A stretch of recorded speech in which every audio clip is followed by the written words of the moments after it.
एक छोटे से गांव में एक बूढ़ी दादी रहती थी। उनकी उम्र करीब 80 साल थी।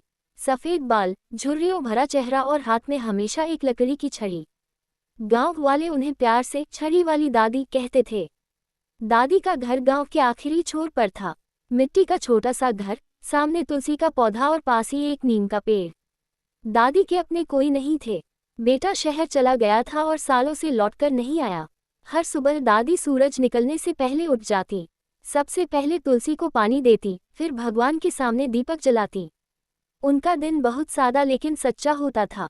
गांव के बच्चे अक्सर दादी के घर के पास खेलते थे।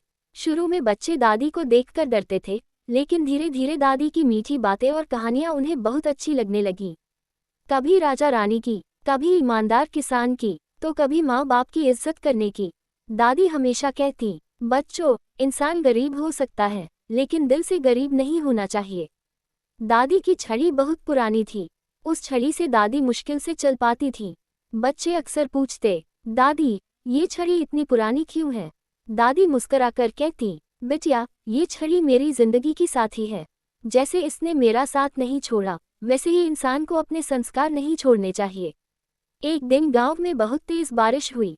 आंधी तूफान से दादी का कच्चा घर टूटने लगा। छत से पानी टपकने लगा। दादी एक कोने में बैठकर भीगती रही। गांव वाले अपने अपने घरों में सुरक्षित थे, किसी ने दादी की खबर नहीं ली। तभी गांव के कुछ बच्चे दौड़ते हुए आए। दादी, चलो हमारे घर चलो। उन्होंने दादी का हाथ पकड़ा और सुरक्षित जगह ले गए। दादी की आंखों से आंसू बहने लगे।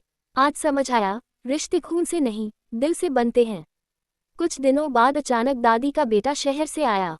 उसने दादी को देखकर कहा, माँ, मैं बहुत गलती कर गया, आपको अकेला छोड़ दिया। दादी ने छड़ी का सहारा लिया और कहा, बेटा, देर से सही, लेकिन सच समझ आ जाना भी भगवान का आशीर्वाद है। बेटा दादी को अपने साथ शहर ले जाना चाहता था, लेकिन दादी ने मना कर दिया। मेरा दिल इसी गांव में बसता है।